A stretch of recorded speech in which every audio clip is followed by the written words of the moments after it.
Assalamualaikum warahmatullahi wabarakatuh. Perkenalkan, nama saya Karisma Wicaksono, NIM saya 2010303069. Di sini saya dari Prodi S1 Fisioterapi.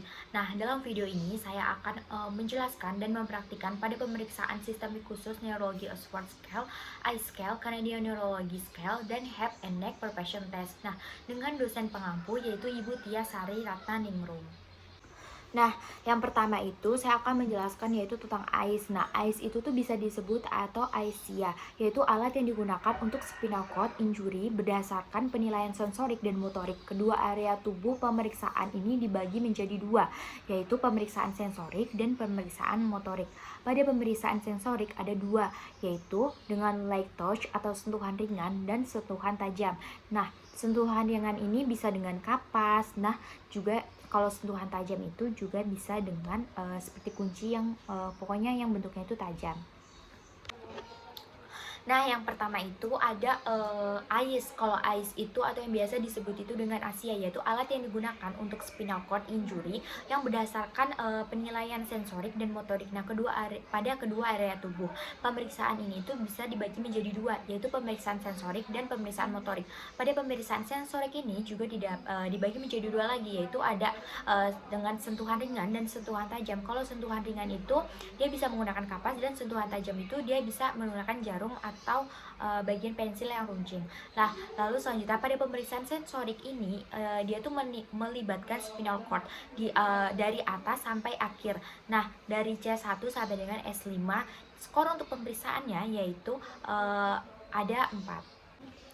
Nah, ada juga jadi nilai skor nilainya itu ada 3, yaitu yang nilai 0. Nilai 0 itu dia tuh absen atau tidak merasa apapun. Lalu kalau nilai yang pertama itu tuh dia tuh rasanya lebih atau dia itu kurang. Terus nilai kedua itu nilainya normal.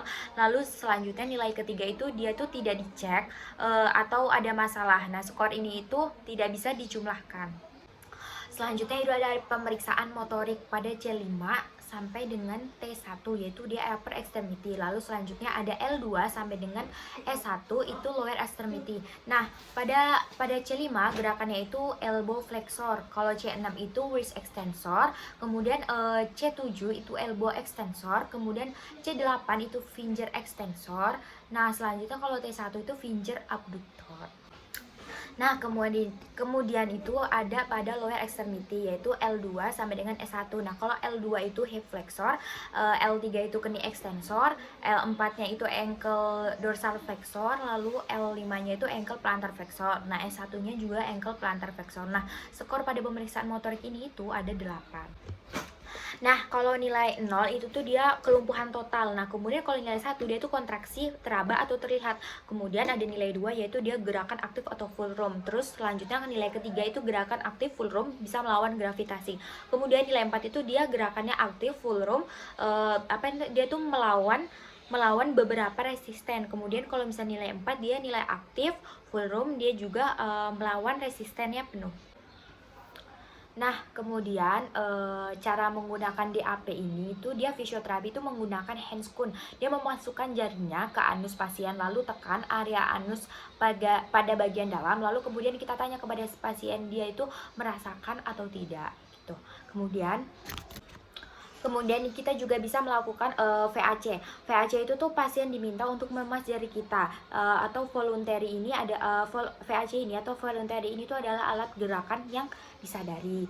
Nah, kemudian itu ada tingkat cedera neurologis atau NLI. Nah, NLI itu tuh ditentukan dengan menentukan segmen paling kaudal dari cord. Nah, pada sensorik ini tuh nilainya minimal 2. Nah, pada motorik nilai minimalnya itu adalah 3. Nah, kemudian tingkat motorik sama dengan itu sensorik. Nah, kemudian cedera tulang belakang ini tuh diklasifikasikan secara umum sebagai neurologis lengkap dan tidak lengkap. Nah, kemudian itu berdasarkan sacral sparring itu tuh yang mengacu pada adanya sistem sensorik dan motorik di segmen sakral pada kaudal. Nah, yaitu adanya sentuhan ringan dan sensasi adanya tajam pada jarum. Lalu selanjutnya ada yang namanya itu penilaian complete incomplete. Nah, itu ada 4 penilaian. Nah, yang pertama itu ada complete injury, yaitu dia tuh tidak adanya sakral sparring, yaitu tidak ada fungsi sensorik dan motorik pada S4 dan S5. Selanjutnya itu ada incomplete injury. Kalau incomplete injury itu adanya sakral sparring, adanya fungsi sensorik dan motorik pada S4 dan S5. Nah, kemudian ada sensory complete. Kalau sensory complete itu adanya gabungan fungsi sensorik dan sakral. Kemudian ada motor incomplete. Kalau motor incomplete itu adanya gabungan sakral, fungsi motor dan sensorik lebih dari 3 tingkat di bawah cedera. Nah, selanjutnya itu ada AIS.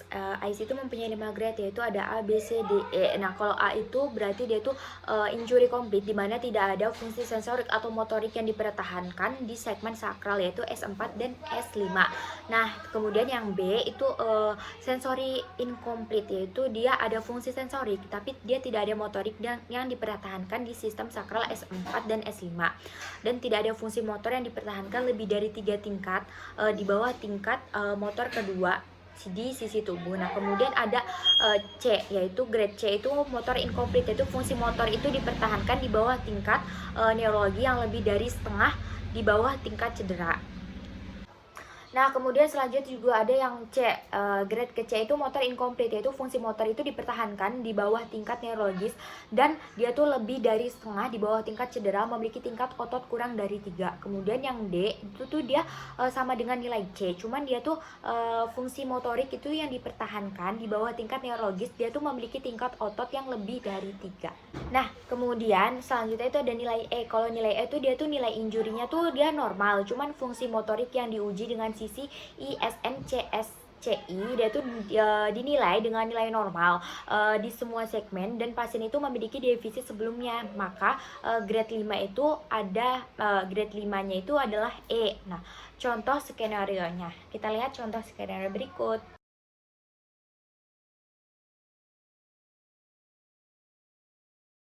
Kemudian kita masuk ke dalam Ashworth Scale. Ashworth Scale ini dia yaitu untuk mengukur kelenturan resisten pada jaringan lunak, yaitu dengan dilakukan peregangan secara pasif pada pasien, yaitu pasien stroke, bisa spinal cord, juga bisa injury pada sel lebar pasi juga bisa.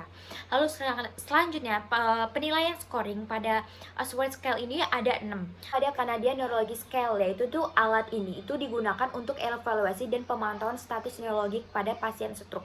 Alat ini juga bisa digunakan kapan saja jika status neurologinya itu dia dicurigai oleh tenaga medisnya. Nah, langsung bisa digunakan oleh pasien stroke juga. Terus pada CNS ini ada 4 komponen assessment. Nah, 4 komponen assessment ini, pemeriksaan yang pertamanya yaitu tingkat kesadaran dinilai dari tingkat kesadaran Ulrich dan Dropsy. Nah, kalau Ulrich itu 3, kalau Dropsy itu 1,5. Nah, kemudian orientasi pada nilai maksimal 1. Nah, nilai minimalnya itu adalah 0. Nah, kalau kemampuan berbicara itu dia 1, terus nilai minimalnya dia 0. Kalau terus selanjutnya ada kekuatan motor, nilai maksimalnya itu dia 0,6, tetapi minimalnya itu dia 0.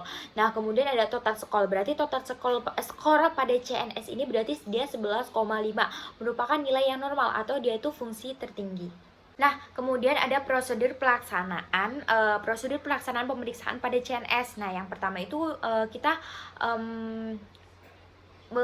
mengarahkan pasien untuk dia itu duduk atau berbaring di bed. Kemudian kita itu mengecek kesadaran pada pasien, yaitu termasuk Ulrich apa Dropsy. Lalu kemudian kita melakukan pemeriksaan orientasi, atau kita menanyakan ibu ada di mana atau ibu ini tahun berapa, seperti itu. Lalu kemudian kita melakukan pemeriksaan speech, yaitu dengan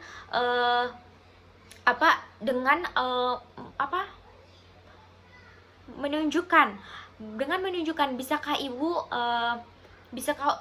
menutup mata, atau bisakah ibu membuka mata, seperti itu. Lalu kemudian kita expressive speech ini kita menunjukkan sesuatu benda kepada ibu, apakah dia bisa menebaknya atau tidak. Kemudian dengan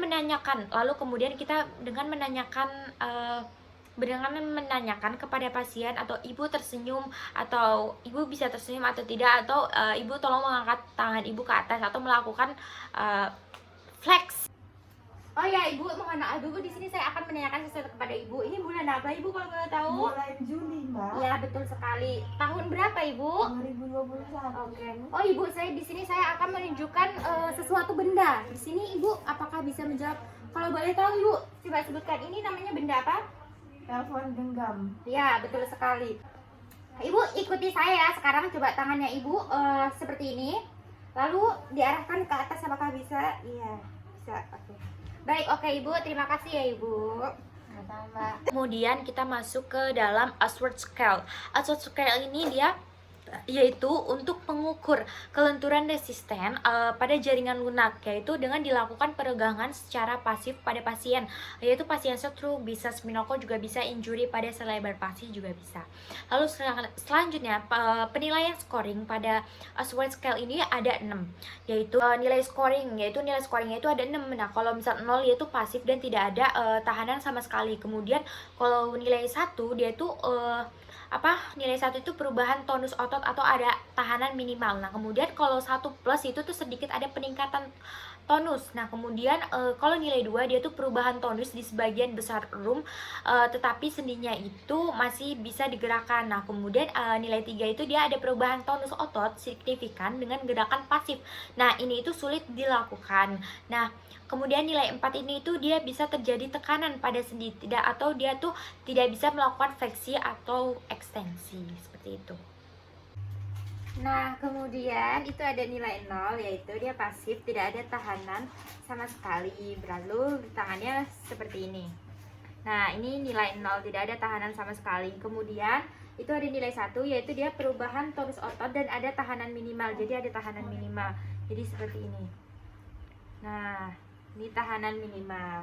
Nah, kemudian itu ada nilai 2. Nah, nilai 2 itu perubahan tonus otot di sebagian besar rum, tapi sendi itu masih bisa digerakkan. Jadi seperti ini.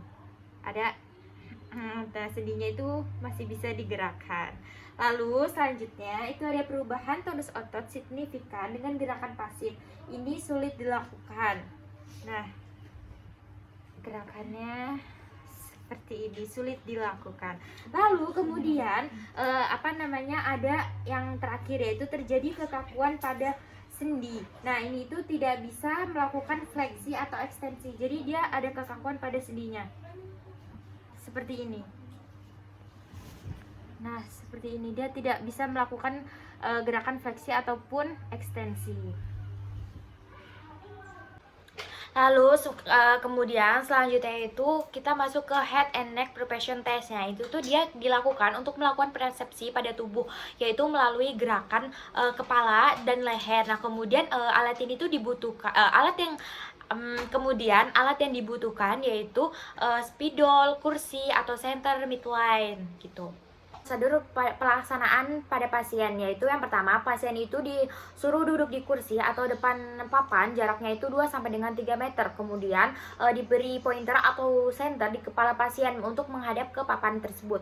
Kemudian pasien itu diminta untuk memejamkan mata, lalu diberi titik pada papan dengan titik A. Nah, kemudian pasien diminta lagi untuk melakukan rotasi kepala atau melakukan ke kanan atau ke kiri. Kemudian pasien itu diminta lagi untuk ke posisi awal dan kita beri tanda titik B. Nah, untuk mengukur jarak titik A ke titik B. Nah, jika jaraknya itu kurang dari 10 meter berarti dia termasuk baik. Nah, jika jaraknya itu 10 sampai dengan 20 meter berarti itu cukup lah. Selanjutnya, jika jaraknya itu 20 cm, lebih dari 20 cm berarti pasien itu mengalami gangguan. Oke, baiklah, di sini saya menggunakan senter karena saya tidak punya pointer. Nah, ini senternya ini dihadapkan ke di kepala pasien, itu menghadap ke, karena saya juga tidak punya papan tulis, jadi menghadapnya ke tembok dan saya menggunakan kertas. Nah, kemudian pasien itu saya minta untuk menutup matanya Ibu. Selanjutnya ini saya Ibu, mohon maaf Ibu, matanya bisa ditutup ya Ibu. Oke, baiklah. Di sini saya akan memberi titik di A. Nah, kemudian Ibu, saya akan menyuruh pasien untuk mengarahkan rotasi kepala, yaitu Ibu kepalanya bisa diarahkan ke kanan Ibu. Iya. Selanjutnya di sini saya akan mengukur menggunakan midline. Nah, caranya seperti ini ya. Saya akan mengukurnya menggunakan midline. Nah, sudah saya ukur, hasilnya ini 9. Nah, kalau 9 ini Ibu kepalanya bisa dikembalikan seperti semula. Baiklah. Nah, kalau 9 ini berarti dia ukuran jaraknya itu berarti dia normal atau dia baik. Kalau nilai baik itu ukuran jarak antara titik A dan B itu jaraknya itu kurang dari 10 meter karena tadi 9 meter, berarti itu termasuk baik. Sekian dari saya, kurang lebihnya mohon maaf. Wassalamualaikum warahmatullahi wabarakatuh.